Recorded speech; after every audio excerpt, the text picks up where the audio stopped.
Hey, Wallace. Yeah. You've known me a long time, right? Mm-hmm. We've played, I've coached you, we've been on the lake together in my boat, you've driven it. You've seen me in a lot of circumstances, right? Yeah, no doubt. How often do I get angry? Not often. I'm really mad. I'm really angry today. Mm-hmm. You know why? I think I might have an idea. Really? Yeah. Why? You just really dislike suicide. I hate suicide. Suicide to me makes me feel the most helpless of anything that happens in my life. Mm-hmm. You know what's so bad about suicide? You never get over it. Yeah. What a legacy. Mm-hmm. And you know, am I mad at the person who committed suicide? No. No, I'm not mad at them. I'm mad at the circumstances, because what happened is the person who commits suicide isn't thinking right. Yeah. Have you ever had any experience where your heart was just torn? I have. Yeah. Have you? Yeah. Tell me about yours. I'm going to tell you about mine.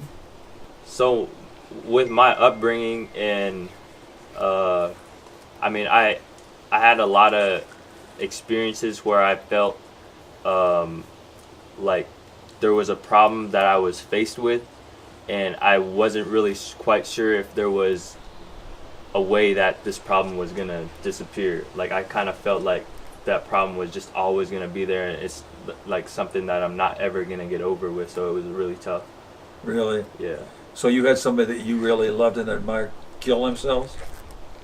Yeah, I know some people that I was close with that took their lives. So yeah. Mm-hmm.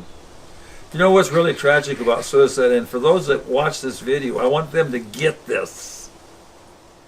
When you kill yourself, you kill the wrong thing. And I say that because every person in my 52 years, 52 years ago, I met my first suicide potential person at University of Idaho, and this boy tried to kill himself. And I said, why'd you want to die? He says, I don't like myself. Why don't you like yourself? He says, I'm not good looking, I'm not popular, nobody likes me.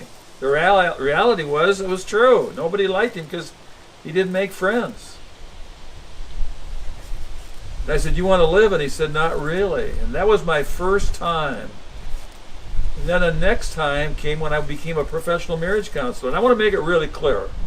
I'm not a psychiatrist. I'm not a psychologist. I'm a basketball guy. You know what I like about basketball? It's real. So when they had suicide out at one of the villages in Alaska in '96, they didn't call a professional that had all the degrees and the PhDs and all that sort of thing. They brought in a person who had some background, who could relate to people, real people, with real solutions. And basketball kind of is a unifier, because everybody in the village, everybody in the community will come and listen to me.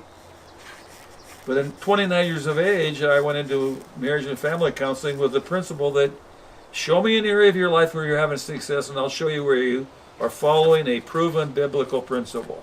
I believe in biblical principles, a great wisdom. And this lady had tried to kill herself 6 times. 6 times, Wallace. You know how she tried her last time? Went out in the garage, put a hose in her exhaust pipe, shut everything down, and if it weren't for her neighbor, she wouldn't be here today. Wow, 29 years old. Was I scared? Yeah. So all these years I've become, which I would classify as a person, you want me on your team if you're thinking about suicide. You want me to come to your village. Mm-hmm. And here's what I tell people. If you kill yourself, really what's happening is you're laying on the ground and you're looking down at the ground at your dead body and you go, wow, Wallace, you know what I just did? I killed the wrong thing.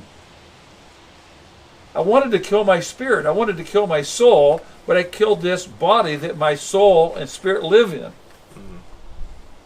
And every person I've dealt with in my adult life that has attempted suicide and didn't accomplish the task, guess what they all say? They're happy that they didn't do it. How happy? Like so thankful because they knew that if they did it, it would be like the wrong solution. And I'm telling you out there, if you're thinking about suicide, or you have somebody, here's what I'm upset about. First thing I'm upset about is when somebody commits suicide, like this famous chef, this famous, Prince, Robin Williams. I mean, that's where they get all the attention. What upsets me about that is the answer always is, well, I didn't know it was going to happen. I had no indication. What are you talking about? Yeah. And the reason we don't have, and I'll give you some solutions to why I think that happens. So the first one is people around the situation say, I didn't see it coming. I didn't know. That's an excuse. And the second thing is that the people who do it, they're unwilling to ask for help. Like they're ashamed. Mm-hmm. You know where suicide starts? You know what the first symptom of a suicide victim is? It's always one thing. Lack of life energy. Yeah. So if I say to a kid, how much energy you have to go to school today? He says 3, 4, 5. And he does that for the whole year. Guess what? He's depressed. Yeah. She's depressed. No doubt. You get in the car, you get up in the morning and you don't want to go to work. And if you go into depression for 3 to 4 or 5 months, then you become clinically depressed. Do you understand what I just said? Yeah. So what is your energy level? Like me fighting cancer. You know that you've watched me. I don't coach like I used to. I don't have the energy. Mm-hmm. So when you watch me coach that he's probably not really well because he doesn't have the physical stamina. Energy is always an indicator of wellness, whether it's health like heart attack, cancer, diabetes, wherever that is. Lack of energy is an indication of poor health. Lack of energy. So if you have lack of energy, emotionally, what are you? Depressed. Yeah. And depression drives you to loneliness. Uh-huh. So if that's the case, then what's the solution? Well, the first thing is you have to have an existential diagnosis. That means a 100 or 360 degree analysis. And if you can't do that yourself, then you need help. So the first reason that people don't understand why somebody close to them is depressed, you know what the answer to that is? Too busy. Yeah. We don't have time for each other anymore. We look at each other, we see each other, but we don't listen and we don't hear. Oh, I'm so tired of people walking up to me and saying, how you feeling? Why do you care about how I feel? You know I don't feel good. Uh-huh. Now, if you really care, why don't you sit down with me and get into my life a little bit and act like you really care? Too busy. When's the last time you sat down like this morning? You and I sat for 15 minutes in total silence, right? Yeah. What was that like for you to be silent? Just silent and listen and talk to God. It was peaceful. I was able to find a little bit of peace within I myself. bet if 10,000 people watch this video, only 1% would sit down and daily be quiet for 15 minutes. You know what they would say? I'm too busy. Yeah. I do Words of Hope every day. You know what they always say when they don't read it? Too busy. What do they say? I don't have time. I'm too busy. You're too busy to take care of yourself. So the number one reason is we don't take time. And so my first challenge is, I know people out there, you know people out there, that we better listen to and we better ask them the hard questions. Mm. What's the hard question you ask me? Ask me a hard question about how I'm doing in my life. How are you feeling with yourself? Don't ask me that because I don't I work on how I'm doing. Yeah. Ask me how my energy is. How's your energy? My energy's terrible. Why is that? Because I have cancer and I have to be really careful. Mm-hmm. So what am I doing to be careful? Taking care of yourself? Yeah, I can't travel as much as I used to. Yeah. What if I said, well, I'm depressed? But most people wouldn't admit, or you put your arm behind their back and force them down, or put them in a hammerlock and say, tell me the truth, are you depressed? You know what they're going to say? No. No, I'm not depressed. Because it's shame-ridden, it's guilt. And being depressed is no more shameful than saying I got a bad cold. So the first thing is we got to be honest. Yeah. But we have to be willing to say, Wallace, how are you? Are you depressed? Tell me your energy level. You went through a whole year of tough school. Over the 9 months, what was your energy level like? Through school, it was probably maybe just like a 6. Yes. Yeah. So there were some tough times. Yeah. What's your energy level today, right now? Right now, it's a 10. It's a 10. Yeah. You get to go to Japan. Mm-hmm. Coach basketball. Yeah. You got hope. And so number one, you got to have honesty. Brutal honesty. Mm-hmm. Brutal. Number two, you got to do the hard work. Hope, having hope, waking up and saying, I'm going to put on this shirt today. It just didn't jump on my back. Yeah. These shoes just didn't jump on my feet.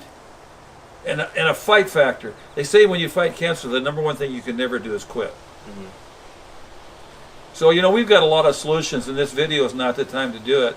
But I hope the next video, we're going to talk about real solutions, how to stop suicide.